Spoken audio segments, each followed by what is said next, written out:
maganda yung duman. Sabi dyan na. Na maganda yung duman. Ay, pupunta ka pa. Sige, bakla. Kunti-kunti na lang. Kapay na natin yun.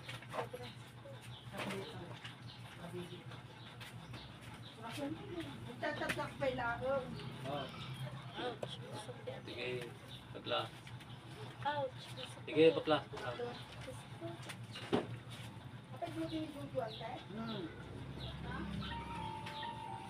Duduwa na kita nga yung gato.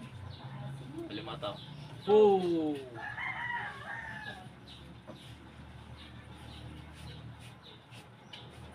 Dito sa may leg. Ito.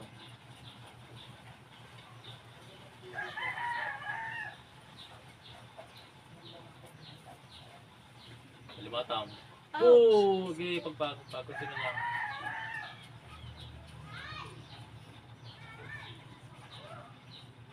Taas ang kamay. Banggitin ang patawad sa Panginoon. Banggitin ang patawad. Tawad po.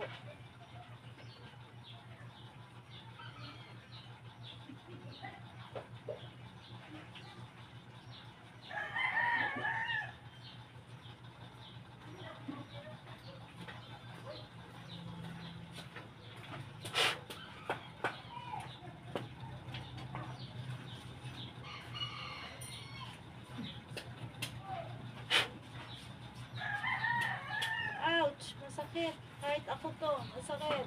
Ouch. Gising.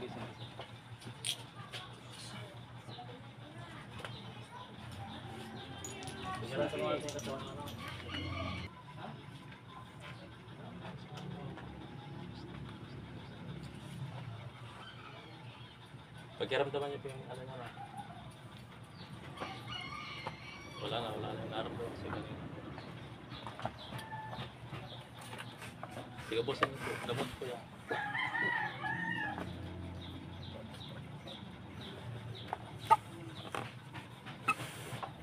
Ngayon po, tayo po kayo, tapos pagkaramdam yung sarili niyo kung gumaan, Lumaan po yun sa ulo gumaan. ko.